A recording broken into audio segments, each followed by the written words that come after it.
खबर है में खुश आमदीद। मेरे साथ आरफ भट्टी साहब, तैयार मलिक साहब और मैं उसे नाजरीन। कुछ खबरें, उसके बाद अपने पैनलिस्ट से बात करते हैं। मिनी बजट ताख़ीर का फिर शिकार हो रहा है और बार बार डेफर किया जा रहा है। इसको क्या मामला है? क्या हुकूमत करना नहीं चाह रही या साथियों की और हमायत हासिल नहीं है? इस पर बात करेंगे। स्टेट बैंक को खुद मुख्तार करना और माशी खुद मुख्तारी को सरेंडर करने का बराबर है। खुद मुख्तारी का मतलब क्या है? क्या पाकिस्तान की हुकूमत के प्रीव्यू से बाहर लेके जा रहे हैं इसे? इस पर बात करेंगे। नवाज शरीफ के वापस ना आने पर शहबाज शरीफ साहब के खिलाफ क्या कार्रवाई मुमकिन होगी? और पाकिस्तान में फरवरी की कोरोना की 5वीं लहर क्या आ सकती है? उसने फिर एक दफ़ा तहस नहस करना शुरू कर दिया है। अमेरिका में बहुत सारी बात भी हुई हैं। भट्टी साहब, ये जो एक तो मिनी बजट का मामला ये है काई का खौफ, और दूसरा ये है कि अपने यहाँ इत्तेहादियों का खौफ, क्या लगता है आपको? बिस्मिल्लाहिर्रहमानिर्रहीम। मिनी बजट आना ही आना है, ये फैसला हो चुका है। जिन इत्तेहादियों का खौफ था, जो माजी में जिनके कहने पे जाके जॉइंट सेशन में वोट डालते रहे, उनसे बात हो गई है। एक आधे दिन में ये बात क्लियर हो जाएगी, क्योंकि IMF से कमिटमेंट की हुई है, अगर आप नहीं पास करते तो जनवरी में जो पैसे आने हैं आपके पास नहीं आएंगे। अपोजिशन जितना मर्जी शोर कर ले, इत्तेहादी पुरानी तनख्वाह पे काम करेंगे। उनकी बेचारों की इतनी जुर्रत है कि अपनी मर्जी से अपने फैसले करें। तो जिन्होंने करवाना है, मेरी तो सिंपल राय है कि ये हो जाएगा। इससे हाँ, महंगाई का तूफ़ान जो आएगा वो इन हाकमों का हमारे साथ वास्ता ही कोई नहीं महंगाई का। बाकी मलक साहब ज़्यादा साहिब इल्म है। अच्छा मलिक साहब, मेरा सवाल बड़ा दिलचस्प है। मेरा ख्याल है वो ये कि इस तरह के एंटी पीपल इक़दाम जाते थे या मार्शल लॉ हुकूमतों में, या करवाए जाते थे इंटरम सेटअप्स में, ताकि मलबा जो है वो पॉलिटिकल जो एलीट है उस पर ना पड़े। अब तो कोई रह ही नहीं गया। अब तो पॉलिटिकल एलीट जो है वो भी भाग रही होती है IMF की तरफ और महंगाई, और कहती है ये महंगाई बड़ी ज़रूरत थी, हमारे वसीतर मफाद में थी। कई साहब, मैं समझता हूँ जो लेटली जो पाकिस्तान में सबसे बड़ी चेंज आई है वो आम आदमी के रेफरेंस से आई है। कभी हमें बड़ा जोम था कि हम जर्नलिस्ट हैं, हम अंदर की एक लफ्ज़ हुआ था अंदर की बात बताएं क्या है। तो मुझे लगा पाकिस्तान पूरे को पता चल गया कि हमारे जो पॉलिटिकल हुक्मरान है ना ऑर्गेनाइज्ड है, ना पॉलिसी है, ना ये घोड़े पे बैठते हैं, ना इनकी डायरेक्शन है। ये कहीं न कहीं ताकतवर से डरा के अपना टाइम पास करते हैं। अब शेख रशीद साहब का बयान आपके सामने, मैं अपना कोई दानश्वर नहीं बन रहा, वो ऑन रिकॉर्ड कह रहे हैं कि हमारे सर पे साया है, हम प्रोटेक्टिव हैं, 5 साल हमें कोई हिला नहीं सकता। तो आम आदमी को आपने इतना बेवकूफ़ समझा कि आपकी हुकूमत इंडिपेंडेंट है। दूसरी बात जो आप कर रहे हैं बार बार मिनी बजट, उसमें मैं छोटा सा कमेंट करना चाह रहा हूँ। मिनी बजट कितना बड़ा आपने फ्रॉड मेरे हमसे करना है? ये जो आप पेट्रोल की कीमत बढ़ाते हैं, ये क्या होता है ज़रा मुझे बता दें। अब नवंबर की सुन ले, 4 पैसे 70 पैसे आपने बिजली में महंगाई की, वो मिनी बजट नहीं था, नवंबर में भी आपने किया। आप खुद कह रहे हैं कि हर महीने हम पेट्रोल में इजाफा करेंगे, तो मिनी बजट की तो बारिश हो रही है इस मुल्क। यार एक मुझे बड़ा दुख होता है, ज़रा ख्वाजा साहब का ज़रा शॉर्ट सुनवाएं, फिर आगे बढ़ते हैं।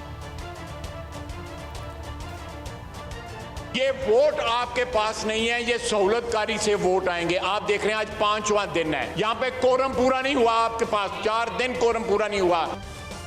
अच्छा भट्टी साहब, मेरा आपसे सवाल ये है, कोरम पूरा ना हो, गवर्नमेंट टूट जाए, मगर सवाल ये है कि मुझे ये बताएं कि ख्वाजा साहब जो है, मैंने कोट करता हूँ, ये वज़ीर बराए पानी और बिजली थे, और इन्होंने हेरल्ड को इंटरव्यू देते हुए कहा था कि ये बिजली नहीं बन रही, ये डे लाइट डकैती हो रही है। ये खुद मौसूफ वज़ीर थे।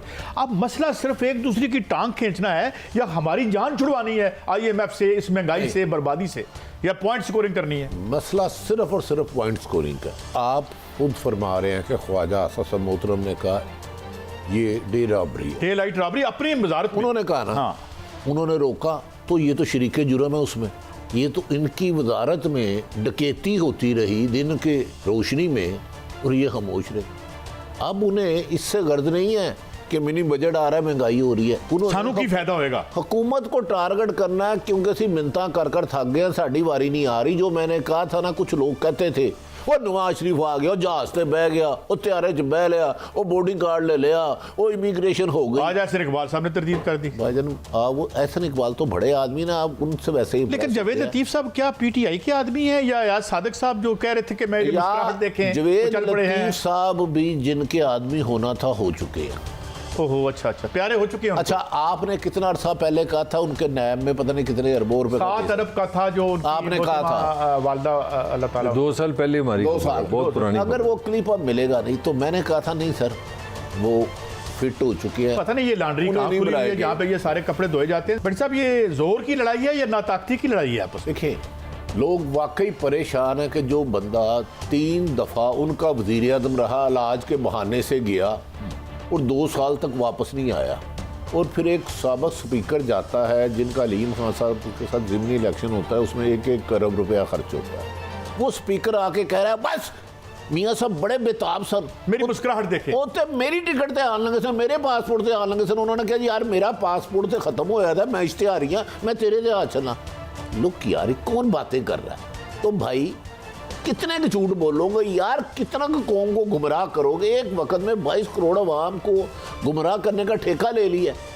अगर आपके साथ लोग हैं तो सुबह में एतमाद ले आए, नो कॉन्फिडेंस ना, ये आईनी हक है, इनका कानूनी हक है, इसको को गैर शरई काम नहीं है, गैर आईनी काम नहीं है, इस पे आर्टिकल 6 नहीं लगेगा। ले आए कादी साहब, इनकी बढ़के ना, आप इनकी बढ़के पे ना जाया करें। मैं ये कहता हूँ पहले ज़माने में ना मलक साहब होता था कि यार ज़बान दे दी हमने, एक बात की है, रोज़ 2 घंटे बाद ज़बान दे देने, वो अगली तो पिछली तो किन राब्तों की तरफ इशारा कर रहे हैं मलक साहब? सर ये तो मेरा लिए इस प्रोग्राम में हम तीनों कह के थक गए कि इन पाकिस्तान की कोई पॉलिटिकल पार्टी सब का नाम ले लेते हैं, पीपल्स पार्टी ले लें, पीटीआई ले लें, नून ले लें, मौलाना ले लें, सब के राब्ते ये हैं कि नहीं है ये मुझे पता नहीं, मगर सब की स्टेटमेंट परसेप्शन ये बनाते हैं कि हमारी वो ताकतवर हल्कों से राब्ते हैं, इसका मतलब है हमारी बारी है। वो तो साबित हो गया कि अवाम इलेक्शन तो गई नहीं है। जो मैंने हमेशा जो आर्गूमेंट आपसे कर दूँ, अब अगर शेख रशीद साहब कह रहे हैं कि हमारे 5 साल पक्के हैं, इसका मतलब है अवाम मीडिया तुम कुछ नहीं कर सकते। नवाज शरीफ कब आएंगे? जब उनको इजाज़त मिलेगी।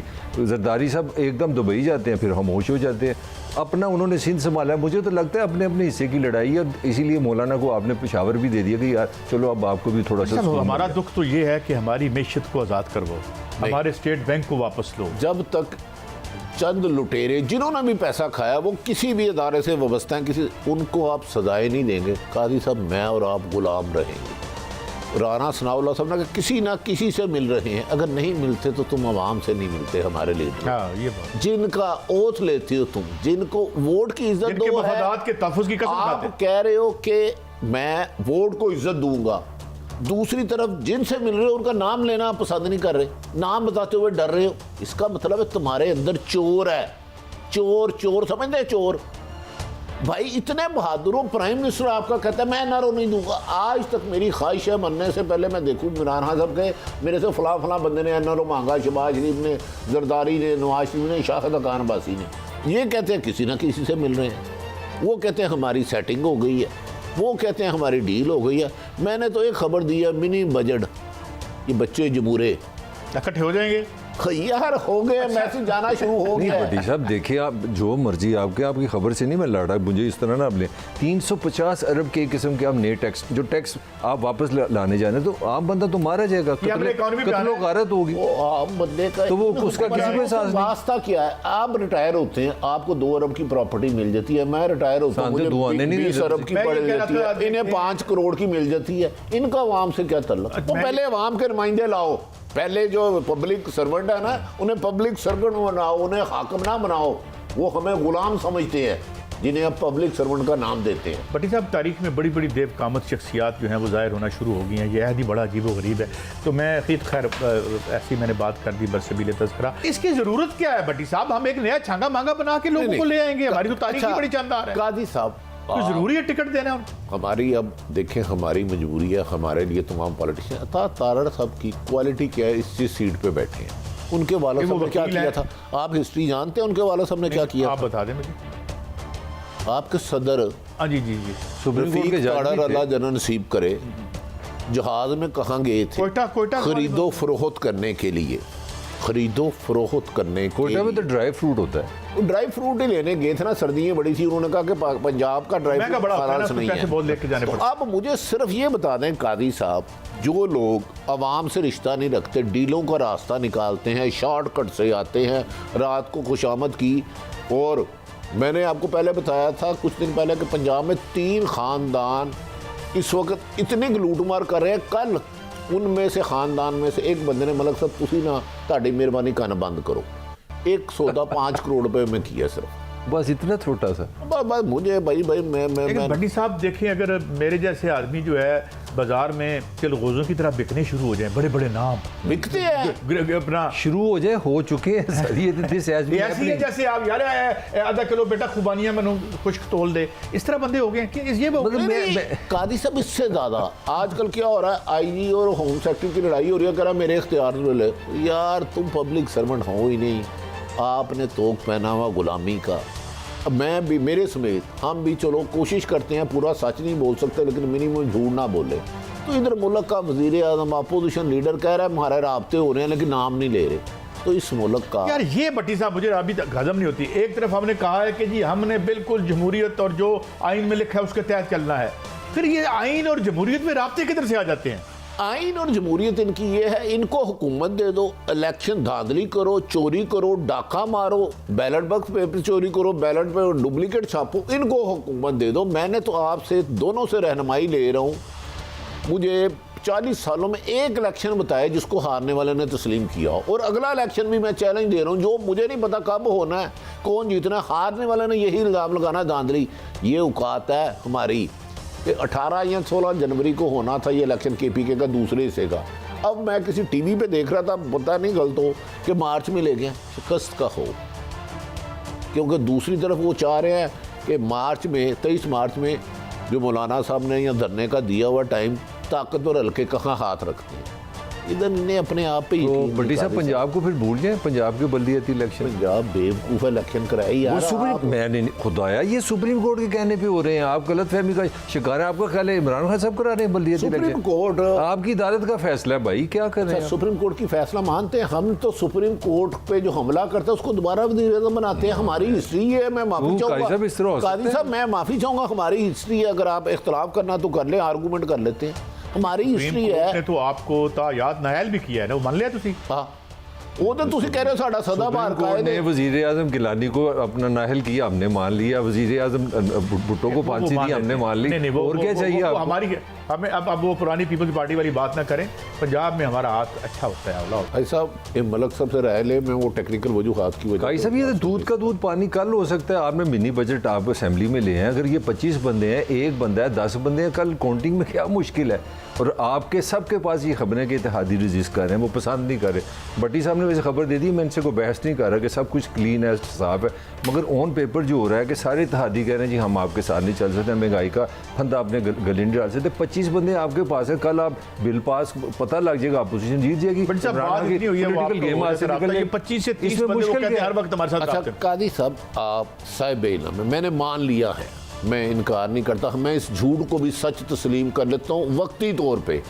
सुबह में इत्तेमाद वज़ीर आला पंजाब के खिलाफ ले 7 बंदों की गेम है। ये एक काउंसलर के लिए मर जाएं, एक पटवारी लगवाने के लिए मर जाएं, अगर 30 बंदे इनके पास हैं तो कादी साहब ये भट्टी साहब ये अगर सच है तो ये फिर 25 लोगों किसके डर से फिर नहीं आते? ये चक्कर क्या है? तो कह रहा हूँ इनके हैं ना 25, तो ये शो कर दे बिठा के उनके प्रेस कॉन्फ्रेंस कर। ये कोई 2 साल से मैं सुन रहा हूँ, 12 बंदे आ गए, 18 बंदे सालों से हम सुन रहे हैं। ये एक ड्रामा होता है। वो तो आपने चंद दिन पहले, पिछले 10 दिन तो ये गर्म रही वाह कि नवाज शरीफ आ रहे हैं, बनेंगे वज़ीर आज़म, फौज को भी माफ़ कर देंगे, अदलिया को भी माफ़ कर देंगे, वो सब बात है, सच मान लो। इनके झूठ में कब तक फ्रेब खाऊं? इनके पास 25-30 बंदे हैं, मैंने मान लिया है, तो इनके सुबह में इत्तेमाद ले हैं, आईनी तरीका है ना। मुझे तो ये लगता है कि जिस तरफ ये इशारा करें उधर से इशारा हो गया तो ये खुद 25-30 रह नहीं काई साहब, इससे तो मिनी बजट तो फिर मैंने आपको कहा है ना, इनका एक बंदा अंधेरे में जाके सारी डायरी देता है और उसको ये कमिटमेंट किया कि तूने नवाज शरीफ फैमिली की हर चीज़ हमें खबर देनी है और हमारे खिलाफ ही बोलना है। मैंने आपको कह दिया, आप कह रहे थे वो बंदा गिरफ्तार हो रहा है, खोल के रखने वाला बंदा तो नहीं है वो आप कह रहे थे वो गिरफ्तार हो रहा है, उसको पकड़ा जाएगा, मैं कहता था नहीं। कभी जब हम जवान रिपोर्टर थे तो लफ्ज़ था ड्राइंग रूम की पॉलिटिक्स, मुझे लगा अब ये कोई मोबाइल की पॉलिटिक्स है, कोई फोन शो आते हैं तो सारी चीजें। अच्छा बट साहब अब तय हो गया, वो हो जाएगा बजट मेरी इंफॉर्मेशन के मुताबिक मिनी बजट पास हो जाएगा और ये अपोजिशन भी सिर्फ गुफ्तगू की हद तक है, क्योंकि काई साहब थोड़ा सा हक़ाइक़ देखें, IMF से अपने एग्रीमेंट किया। सऊदी अरब ने कहा था अगर IMF ने पैसे ना दिए तो आपकी जितनी प्रॉपर्टी है सऊदी इलाके था तो उसको जब्त कर लेंगे अपने कानून के मुताबिक, सऊदी कानून के मुताबिक। तो इनकी मजबूरी है करना, इमरान खान साहब का कोई लिंक नहीं कि इससे महंगाई कितनी होनी है कितनी नहीं। उन्हें 2.25 साल पूरे करने हैं और अपोजिशन। अच्छा भट्टी साहब, एक कमेंट मैं करना चाह रहा हूं। 2 साल हमें जेलों से दूर। भट्टी साहब, एक कमेंट आप दोनों से करना चाह रहा हूं, दोनों ने जवाब देना, दिल से जवाब देना। चले मान लिया कि कोई बड़े हम समझदार हैं, ये सारे पॉलिटिक्स खुद गर्ज हैं, इनको ना महंगाई से गर्ज है, मगर एक सवाल बनता है पाकिस्तानी लोगों की भी तो एक लिमिट है ना। आप कितनी उनकी गिरेबान से बिजली पानी के नाम पे पैसे छीनेंगे, कितने टैक्स लगाएंगे? डू यू सी के लोगों का रद्द-ए-अमल आएगा? ये भी तो एक कमेंट है। लोग बेचारे कमज़ोर हैं। उस दिन हमने उस बिजली के बिलों की बात की, दफ्तर से हमारे 3 कैमरामैन भाई ले आए, ये लुट के मारे गए। भट्टी साहब, इनकी कैपेसिटी है ना, कहाँ तक ये मार खाएंगे? भाई खा रहे हैं, पिछले 70 सालों से खा रहे हैं। तो कादी साहब के बकौल यहाँ ये 4-5% जो ख़ानदान है इनकी इकॉनमी बेहतरी होगी, यहाँ 95%। 2 वक्त में दोनों एक वक्त में भाई साहब, आपकी टेक इस पे आम बंदे का रिएक्शन कहाँ है? किधर है? आम बंदे का रिएक्शन देखें ना, अभी ये इतनी तदरीसी बहस हम यहाँ कर नहीं सकते। मैं 2 फिक्रों में बात करता हूँ। प्लीज़ देखें, 68-69 के रेवोल्यूशन की नाकामी के बाद लोग अंदर गए, फिर मार्शल लॉ आए, फिर ये सारे जो है वो पीपल्स पार्टी जैसी लेफ़्ट की पार्टी जो है होते होते नवाज शरीफ से ज़्यादा राइट की पार्टी होगी। लोगों को इतने धोखे मिले हैं कि वो किसी के पीछे आने को तैयार नहीं है। अब वो कहते हैं बेटा 2000 रुपया दो और वोट किधर मोर किधर लानी है, क्योंकि 15-16% लोगों को ये तो सच है। ठीक है ना। ये तो सच उसके बाद वो एक बाइक जा रही होती है, उसमें 3 बच्चे होते हैं, 2 औरतें बैठी होती हैं, एक 1.5 वैगन अद्धी वैगन की सवारी है मोटरसाइकिल तो अपने रोजगार वास्ते जा रहे होते हैं। किसी ने इतना बड़ा, मैं दिन को सब देखता हूँ, इतना बड़ा बोझ उठाया होता है और वो बेचारा मोटरसाइकिल पे, उसको कोई ना मुझसे कोई गर्ज है ना आपकी सियासत की गर्ज है, वो अपनी रोटी कमा रहा है। मगर हाँ, एक मैं बात कह दूँ, एक दिन जो है ना quality changes into quantity and quantity changes into, लोग नक आ जाते हैं। जिस तरह इंडिया में आए, आपने किसानों को जिस तरीके से अभी कुछ दिन पहले हमने अर्जेंटीना में देखा, इस तरीके से हम देख रहे हैं। तो I think this is a period of extended movements बनेगी और लोग आज सिर्फ अपनी लीडरशिप तलाश कर रहे हैं, वो इनमें नहीं है। आई एम सॉरी, जितने आपको टीवी पे नजर आ रहे हैं, आप भी समझते हैं पाकिस्तान में कोई लीडरशिप नहीं है।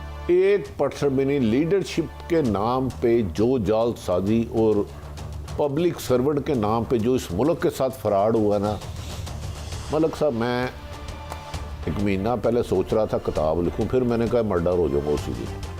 अल्लाह बात शायद है, मैंने इतने खौफनाक लोगों के भयानक छुपे हुए चेहरे अब नजर आते हैं।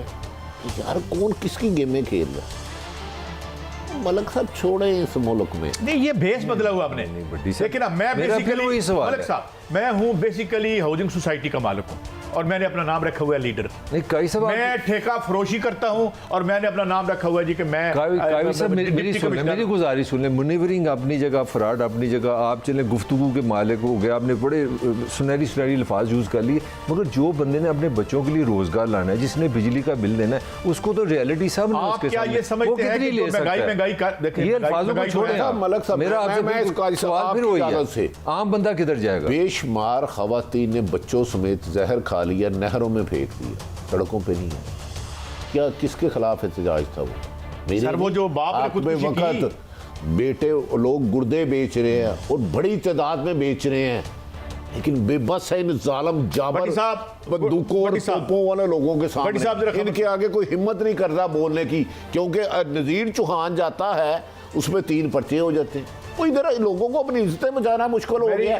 मुझे बताएं ना, आप कहते हैं कि लोग बाहर आएंगे, कई खबरें लातेदाद आई हैं कि खातून ने अपने 4-3 बच्चों समेत मार के जहर खा लिया। इससे ज्यादा क्या यार बेइज्जती हाक में वक्त की होगी? मैं आपको एक बात हूँ, इनके हमसाए भी हैं, मैंने उनसे इजाज़त तो नहीं ले रही कि उनके बगैर ही कहता हूँ।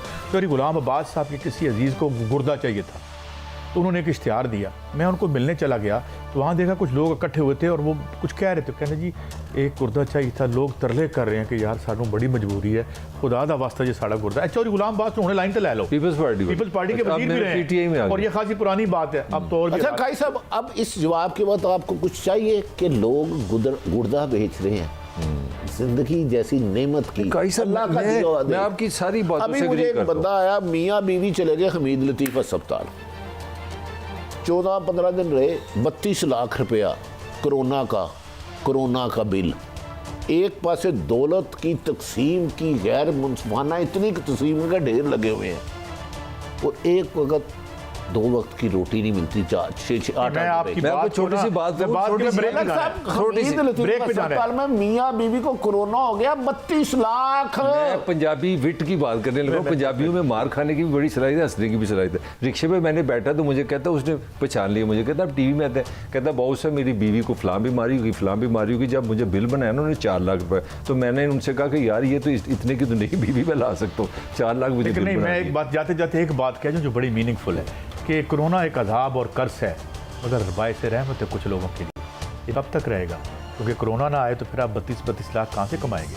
तो आप ये सिलसिला है, बड़ा तकलीफ है। ब्रेक से वापस आते हैं। बहुत से स्टेट बैंक की खुद मुख्तारी का मामला क्या है, इस पर हमारे साथ एक अहम मेहमान भी होंगे। एक ब्रेक।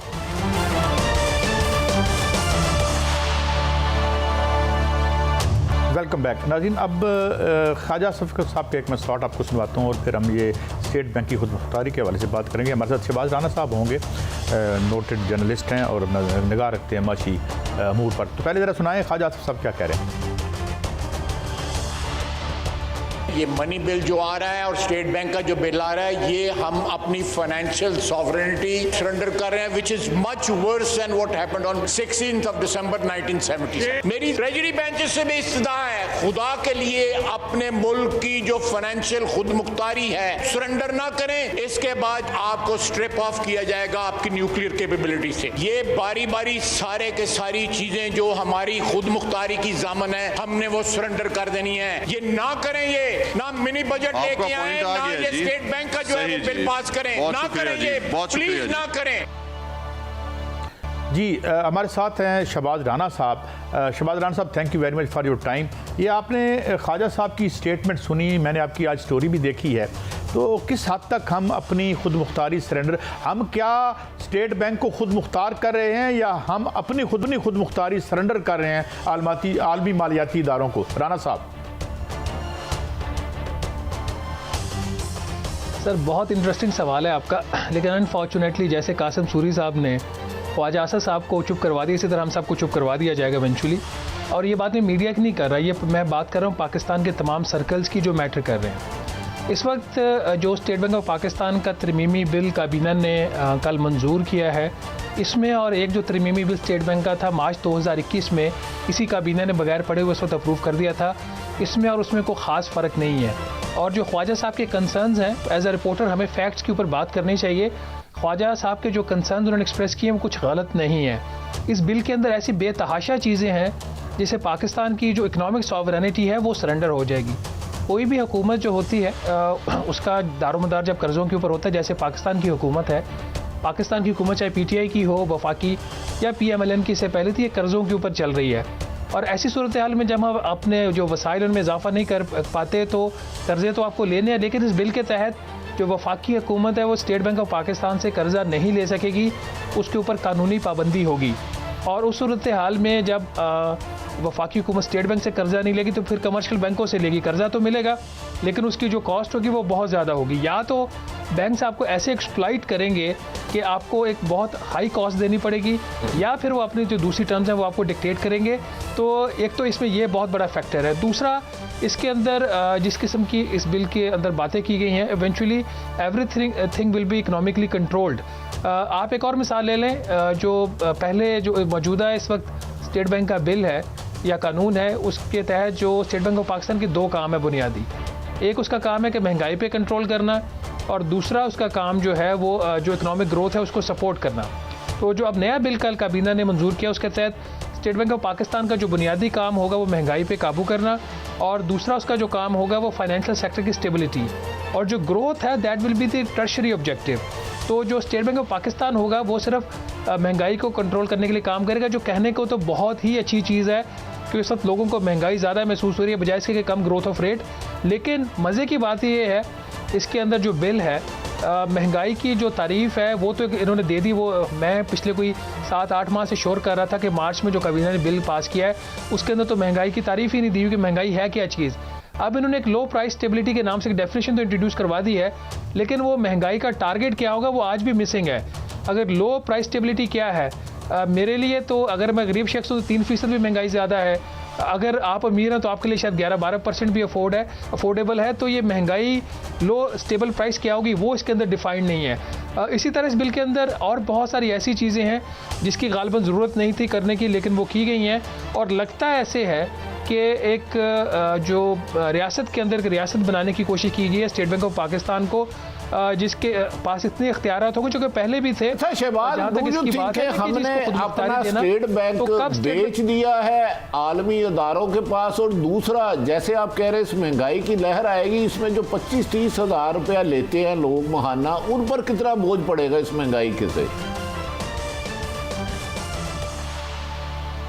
भट्टी साहब, इसमें जो बुनियादी बात है कि 25-30 हज़ार वाला जो बंदा है, खुदा माफ़ करे उसके तो बेचारे कि ना तो बिजली और गैस का बिल पूरा होगा, चाहे वो जितनी भी कर रहा है, बच्चों को वो क्या खिलाएगा वो तो बहुत बात की बात है। महंगाई का जो असर है वो आपके मिनी बजट की वजह से आएगा, और मिनी बजट जो कल काबीना करने जा रही है, मैंने फ्रैंकली वो तमाम अशिया की जब मैंने लिस्ट देखी, मैं इंशाल्लाह ताला कल ट्रिब्यून में इसके ऊपर डिटेल स्टोरी फाइल कर रहा हूँ, तो जब मैंने वो तमाम अशिया की लिस्ट देखी तो मैं थोड़ा सा घबरा गया कि अगर ये तमाम अशिया जिनके ऊपर हुकूमत टैक्स लगाने जा रही है, आप बेकरी के ऊपर जो तमाम अशिया आपकी बिकती है उसके ऊपर टैक्स है, जो पैकेज्ड आपकी डेयरी प्रोडक्ट्स हैं जिसमें आपका दूध है, आपका घी है, आपका चीज़ अगर कोई खाता है, आजकल चीज़ बच्चे बर्गर खाते हैं, बाकी चीज़ें खाते हैं, उसके ऊपर टैक्स है।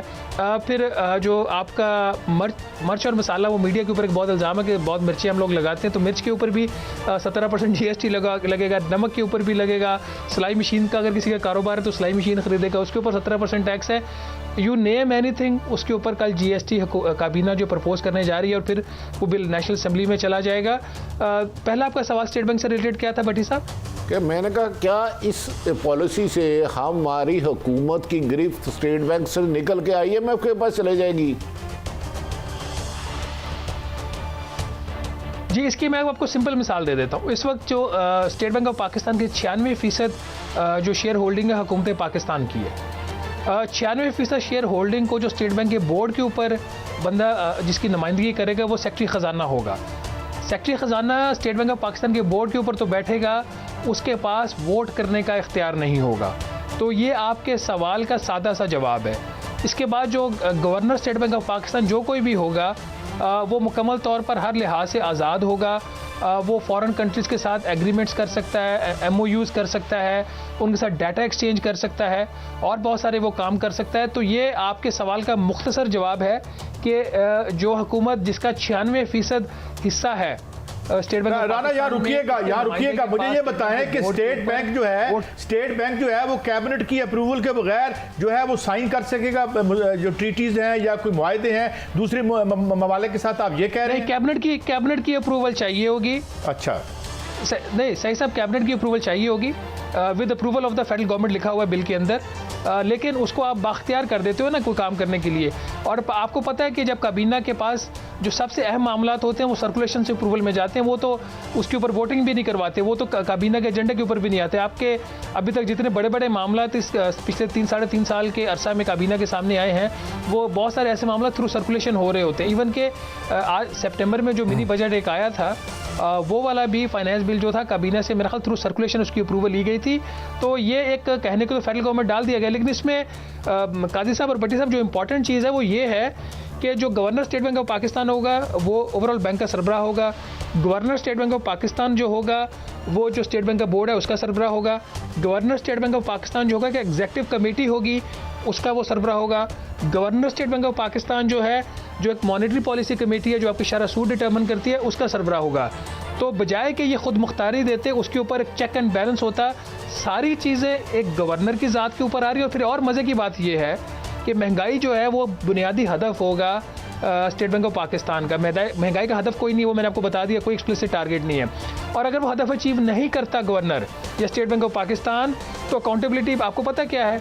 अकाउंटेबिलिटी के नाम पर पार्लियामेंट को एक रिपोर्ट पेश कर दी जाएगी कि जी ये वजूहत थी, इसकी वजह से महंगाई का फॉर एग्जांपल हमने राना साहब मैं 10% वो 12% हो गया, तो इन वजूहत की वजह से वो मिस हो गया। अच्छा राना, मैं कोई डिबेट नहीं आपसे करना चाह रहा, मैं खुद भी एक चीज़ समझना चाह रहा हूँ, ऑडियंस से अपना व्यूअर से चाह रहा हूँ हम शेयर करें। मेरा आपसे सवाल ये है जो मैं खुद भी एज ए स्टूडेंट समझना चाह रहा हूँ, क्या रियासत और हुकूमत ने बुनियादी फैसला ये करना है कि हमने इकनॉमिकली इंडिपेंडेंट होना है कि हमने कर्ज़ों से चलाना है? तो मुझे तो इसके कोई रैशनल समझ नहीं आता। जब आपने मुल्क और रियासत को कर्ज़ों से चलाना है तो आप ये नखरे नहीं कर सकते। आप पे जो दबाव होगा, you have to face it. ये मेरा पहला कमेंट है। दूसरा मेरा कमेंट है कि अगर आपने पाकिस्तान को इकोनॉमिकली वायबल बनाना है, इंडिपेंडेंट करना है, तो फिर IMF की बजाय आपको जाना पड़ेगा पैदावारी लागत कम करें, लोगों को एजुकेट करें, ह्यूमन रिसोर्स बेहतर करें, एक्सपोर्ट अपनी बेहतर करें, डॉलर कमाएं, तो फिर आप इंडिपेंडेंट हो। तो हमारी तो चॉइस ही नहीं है इंडिपेंडेंस की। तो हमारी तो चॉइस जब कर्जों की आप करेंगे तो फिर तो ये डिस्कशन हो सकती है इंटेलेक्चुअल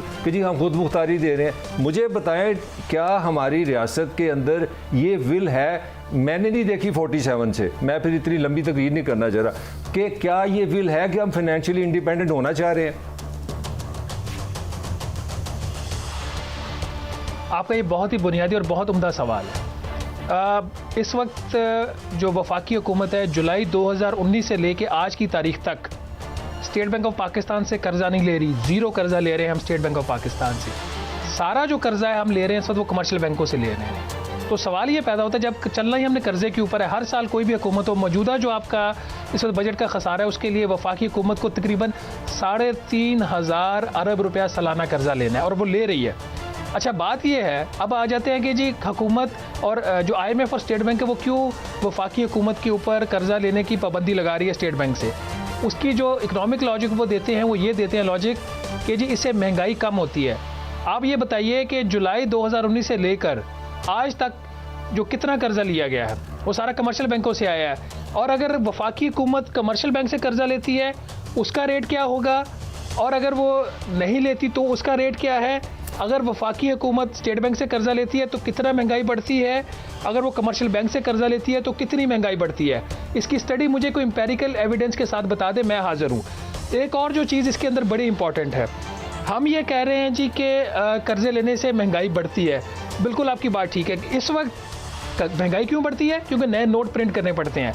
वफाकी हुकूमत आज भी कमर्शियल बैंकों से कर्जा ले रही है जो पहले वो स्टेट बैंक से लेती थी। तो कमर्शियल बैंकों को नोट कौन सप्लाई करता है? आप ज़रा जाके स्टेट बैंक ऑफ पाकिस्तान की वेबसाइट पे जाके देखिए कि जी जो करेंसी इन सर्कुलेशन है उसमें कितनी ग्रोथ हुई है, डबल डिजिट। स्टेट बैंक तो नया नोट छाप नहीं रही कहने को, वैसे तो वो छाप के वो बैंकों को दे रही है। पहले हम फ़र्क सिर्फ ये है कि वफाकी हुकूमत अगर आज के रेट के ऊपर स्टेट बैंक से कर्जा लेती है उसको मिलता है 10% के ऊपर।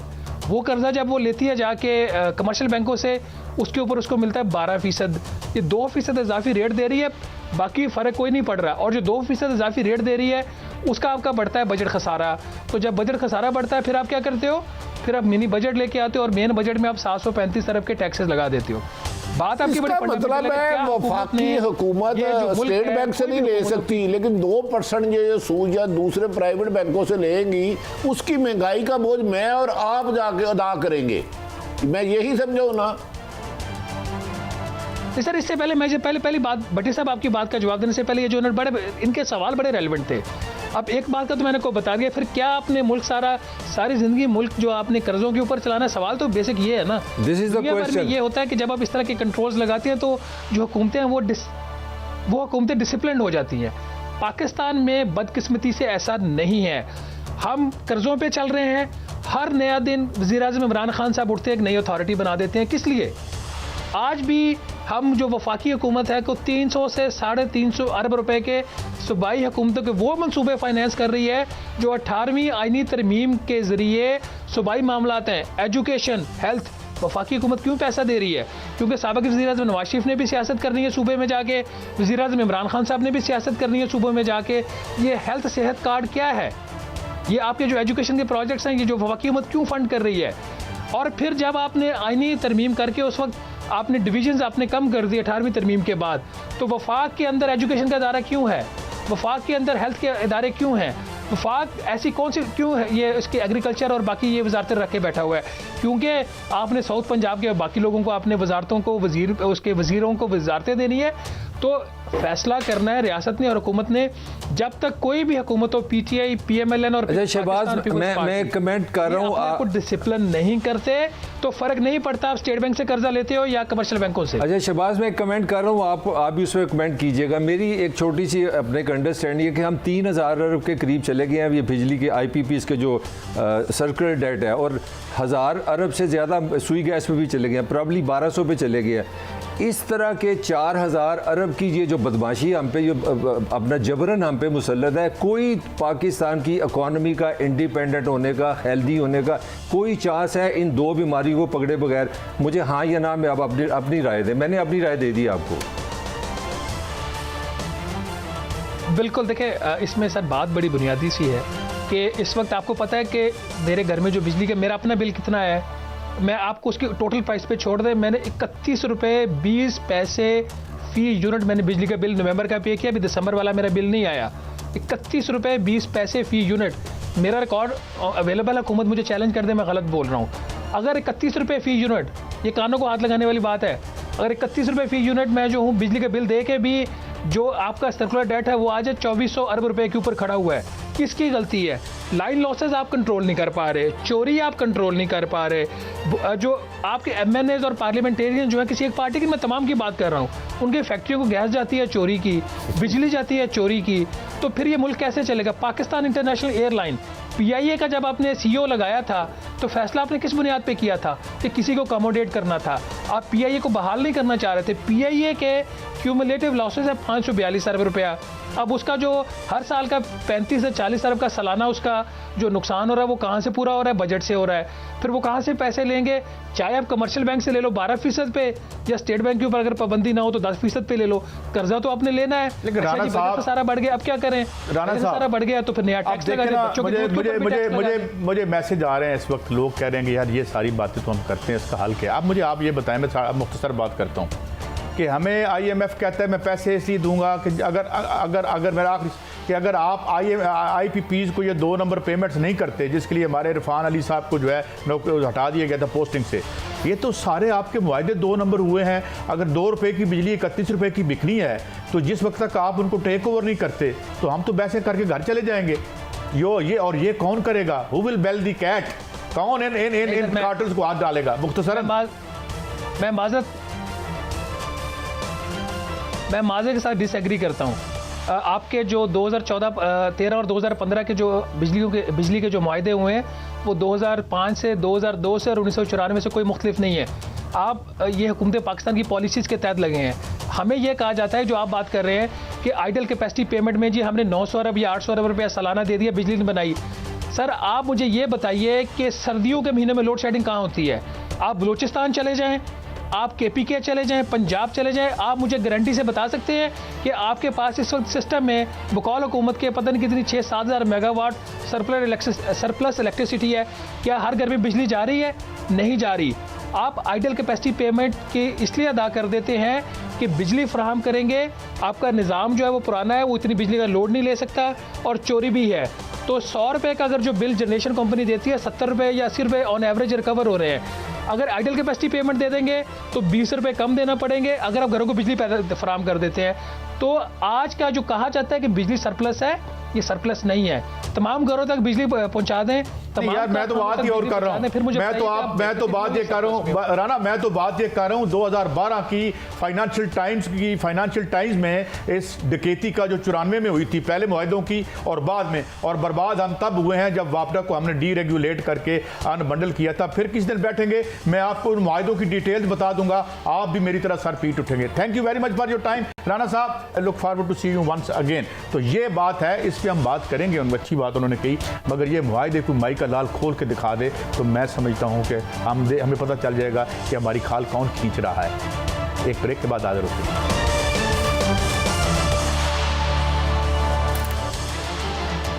Welcome back. बड़ी साहब, हमने एट लेंथ बात की इस मैशत की, और मैशत का जो मेरा तो अभी ये राय है कि मॉडल जो है उसकी वजह से सब कुछ हो रहा है और उसको रीथिंक करने को तैयार कोई नहीं, क्योंकि सबका वेस्टेड इंटरेस्ट है। अब आ जाते हैं नवाज शरीफ साहब की वापस ना आने पर शहबाज शरीफ साहब के खिलाफ कार्रवाई की, इन्होंने स्टेटमेंट दी थी, आज वापस ले ली है।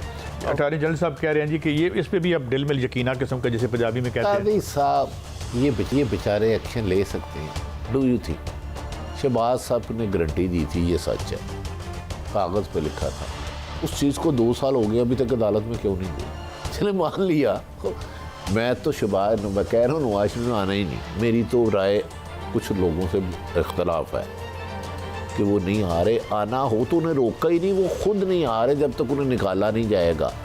2 साल बाद अटॉर्नी जनरल साहब ये फरमा रहे हैं, 2 साल बाद जब वो 4 हफ्ते के लिए या 8 हफ्ते के लिए गए थे, इनका काम था एक दिन ऊपर हुआ जाके कोर्ट रजू करते कि सर आपके हुक्म पे भेजा है या ये इजाज़त है, ये शहबाज शरीफ साहब ग्रंटर है, क्यों नहीं गए अभी तक? अब अचानक ये बात क्यों आ गई कि कोर्ट में जा रहा है? मलक साहब जरा मुझे नहीं समझ यार, थोड़ा काजी साहब भी मुझे बताएं, अगर नवाज शरीफ को हुकूमत को क्या मिलेगा लाके, मुझे बताएं। उसके लिए मेरे ख्याल में इनके लिए तो प्रॉब्लम हो जाएगी। कादी इमरान खान साहब ने अमेरिका में भी एक तकरीर। कादी साहब, मैं आजकल ना पुराने मुर्दे उखेड़ रहा हूँ, पुरानी खबरें देख रहा हूँ। नवाज शरीफ जब 2000 में गए थे ना, इलाज की गरज से गए थे, बहाना बना के फील करके ताकतवर हलकों से जिनके हमारी जुबान जलती है।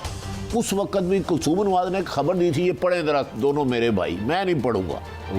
ये तो वही पुरानी बात है जो आज यार पढ़े ना, इलाज के बाद वापस आ जाएंगे। वापस आ जाएंगे और ऊंचा पढ़े ना। भट्टी साहब ये कुछ 40 साल से इलाज चल रहा है, समझौता हो गया, नवाज शरीफ इलाज के बाद वापस आ जाएंगे। मोहतरमा कुलसूम नवाज अल्लाह उन्हें मगरब वगैरह, ये 10 दिसंबर की नुआए वक्त की खबर है। अब मुझे बताइए, 10 से वो बीमार है, उसके बाद 5 साल हाक में वक्त आते हैं, फिर मुकदमा होता है, फिर इलाज के लिए चले जाते हैं। और ये कब से अवाम से यार ये लुकन मिट्टी खेलते रहोगे? कब तक अवाम को गुमराह करोगे? फिर मैंने आपको बताया ना, मुझे खबर मिली 91 की मलक साहब कि नवाज शरीफ का बयान था, मुझे 1 साल के लिए हुकूमत मिल जाए, मैं कौम की तकदीर बदल दूंगा। जो सारा हाल है उस 1 साल तो बाद हुआ है। ये 91 में। कादी साहब आप मुझे ये बताएं, कुलसूम नवाज साहबा का है, अल्लाह उन्हें करोड़ का जन्नत नसीब करे, वो कह रही हैं कि 1 महीने 2 महीने बाद आ जाए। भट्टी साहब ये 21 साल पुरानी खबर ढूंढी है, 21 साल पुरानी। मैंने 30 साल पुरानी है कि एक हफ्ते ये वो देखिए, वो लिखा हुआ है 10 दिसंबर 2000। नहीं इसको छोड़े, इसमें यह है कि 1 हफ्ते के अंदर उनका अगर ऑपरेशन ना हुआ तो जान को खतरा है। नहीं ये देखिए, एक बीमारी तो क्लियर हो गई, 10 का जान को बोलना ना, मेरी गल सुनो, मेरी गल सुनो, मेरी भी सुन ये वो बीमारी है जो पाकिस्तान को लगी है। नहीं वो बीमारी कोई सिंपल है, बीमारी है कि अगर आप वज़ीर-ए-आज़म बनेंगे तो अल्लाह ताला आपकी सेहत ठीक कर देगा। बीमारी है कि इनसे लूटा हुआ माल पैसा लेने का पूछेंगे तो ये बीमार हो जाएंगे। कोई नहीं, कोई पूछ रहा, इकतदार दे देंगे तो ये घोड़े से तेज भागेंगे। किसी ने पूछा पैसे की छोड़, मैंने तो कहा ये 10 में भी बीमार थे, कहा 2-3 हफ्ते में इलाज ना हुआ तो खुदा ना खास्ता आपका जो सुन ले, आपका जो उसके बाद सऊदी सफीर ने आके कहा ये 10 साल की डील करके गए थे। अब मुझे बताए, मैं आज के हुक्मरानों की मानूं, 10 वाली मानूं, आज से 5 साल वाली मानूं, 20 साल वाली मानूं, इनकी कौन सी बात पे एतबार करूं? अब तो मुझे वो जो बड़ी साहब गार्डियन की भी स्टोरी पढ़ने आपको बड़ा शौक है ना, फाइनेंशियल टाइम गार्डियन का। बड़ी साहब मुझे ये बताएं, अब मेरी पता क्या कैफियत होगी? आपको पता है एक स्टेज पे बंदा बहुत बुरा गा रहा था और एक बंदा छुरी लेके स्टेज पे चढ़ गया, तो गाने वाला घबरा गया, नहीं तुम गाते रहो, वो बंदा कितने जगह तेरों लेके आया।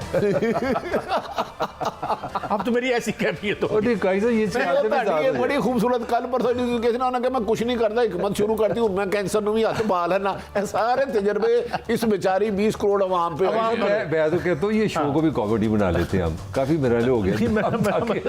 संजीदा खबर दे नहीं सकते, टेलीफोन धमकियां आ जाएगी। ਤੁਸੀਂ ਅੱਛੇ ਜੁਗਤਾ ਲਾ ਰਹੇ ਹੋ ਕਾਈ ਸਾਹਿਬ। नहीं उन्होंने कहा मैंने बंदा दसो जो तुहानू लैके आया, तुम गाते रहो। अच्छा यार एक खबर है छोटी सी। अच्छा बात यह है कि बशीर मेहमद साहब को दोबारा बुला लिया है जबरदस्त, और 2 वजारत खारजा के आला तरीन अफसरान को भी बुला लिया है। अच्छा अब ये केस है, एक साहब है उनका नाम है उमर फारूक, 2004 से मनी लॉन्ड्रिंग का केस था उनके पास, और उनका नाम जो इंटरपोल की रेड वारंट लिस्ट है उसमें भी था, मगर बाद अज़ां ये हमारी IFIA ने उसको उस लिस्ट में से बाहर निकाल दिया, और अब उसको निकालने के हवाले से आज की FIA की तफ्तीश ये कह रही है कि बशीर मेहमद साहब ने शायद निकाला था, नहीं निकाला था, ये हमने फैसला नहीं कर रहा, और उनको इस ज़िम्मन में बुला लिया गया। इनके खिलाफ केसेस हैं, नॉर्वे की गवर्नमेंट भी जो है वो राब्ते कर रही है। इनका एक और केस था, वो तो खानगी झगड़ा है, मैं उसकी तरफ नहीं जाता, लेकिन केस ये है कि ये इनकी कंपनी दुबई में है, और पीपल्स मुबैना तौर पर पीपल्स पार्टी के दौर में भी और मुस्लिम लीग नून के दौर में भी इनकी जो ब्रोकरेज कंपनी थी, यहाँ की जो IPPs के मुआहदे थे और बिजली के, उस हवाले से इन पर ये जो आप तस्वीर देख रहे हैं, इसमें ये साहब भी खड़े हैं और बशीर मेमन साहब भी खड़े हैं, ये सोशल मीडिया पे चल रही है। ये वापस तो शरीफ ला रहे हैं, तो इनके तो इसका मतलब इन्हें कोई अहम जिम्मेदारी सौंपी जाएगी, जो मनी लॉन्ड्रिंग कर रहा है इतने अरसे से और पकड़ा भी नहीं जाता। अच्छा मैं खबर आपकी बात से हुकूमत में हुकूमत का बड़ा काम का आदमी है। खबर अंदर की खबर यह है कि इस मुल्क के 3 अहम वजीर जिनका मैं नाम नहीं लेता, वो भी इनसे राब्ते में बताए जाते हैं। ये जो उमर फारूक ज़हूर साहब हैं, मैं उनका नाम नहीं लेता, जो एक तो वज़ीर नहीं रहे और एक और अहम है जिनका मगर काई साहब इनको कहीं ये भी तो है ना, इन्होंने कुछ पीटीआई हुकूमत के खिलाफ बयान भी तो दिए थे ना। किसने? कहीं नहीं, ये मेमन साहब ने। नहीं, मेमन साहब ने बयान भी दिए थे। मेमन साहब ने हमारे यहाँ फौरी इंसाफ भी तो हो जाता है एक और काम भी नहीं, ये तो 2004 का केस है। इसमें तो नहीं, मैं वैसे बता रहा सुप्रीम हूँ। कोर्ट ने भी SCCP के कहा है कि 2004 से इस केस को क्यों नहीं अभी तक इसको रिजॉल्व किया गया। उसमें हमारा जो सिस्टम है ना, हमारे केसेस हर वक्त तैयार होते हैं। हर बात है, 2000 मैं आपकी बात का ऐसा आला जवाब देता हूँ, 1904 चाहे रूलिंग केसेस निकल आएंगे। एलीट की अपनी लड़ाई हो या कुछ भी हो, मगर हमारी कबर्ड में जो स्केल्टन्स हैं वो इतने हैं कि तो हमें तभी पता चलता है। तो अब ये है कि अब ये बताएंगे इनके मुताबिक। कल ये टीवी पे बैठे थे उनके साथ वो क्या है, हमारे दोस्त हैं कलाथरा साहब, ये कह रहे हैं हमें बिल्कुल ये बिल्कुल ठीक होंगे, मगर ये केस अब खुल रहा है दोबारा। और इसमें क्या वो IPPs के भी खुलेंगे, पीपल्स पार्टी के, और उसके बाद अच्छा ये केस तो नहीं खुलेंगे अगर वो अच्छा मनी लॉन्डर है, वो साहब जिनकी आप जिक्र मुबैना तौर पर, मुबैना तौर पर भाई जो पर्चा है यहाँ उनका तहकीकात है, तो इस हुकूमत में उसको सबसे अहम ओहदा मिलेगा, क्योंकि इस हुकूमत में मनी लॉन्डरों की बहुत ज़्यादा कदर की जाती है। देखिए ये क्लोजिंग है। बड़ी साहब आपकी खबर पे मैं इतनी कमेंट करता हूँ कि बहुत ताकतवर लोग जो हैं इस गवर्नमेंट में भी उनको शायद सपोर्ट करेंगे, ये मुझे अंदर की खबर मिली है। बहरहाल ये केस है, हमें बताना हमारा फ़र्ज़ है। सच और झूठ क्या है वो अदालत सा फैसला करेगी, वो हमारा काम नहीं है, मगर ये तहकीकात जारी है, इसको हमने रिपोर्ट कर दिया। इजाज़त है, कल मिलेंगे। अल्लाह हाफ़िज़।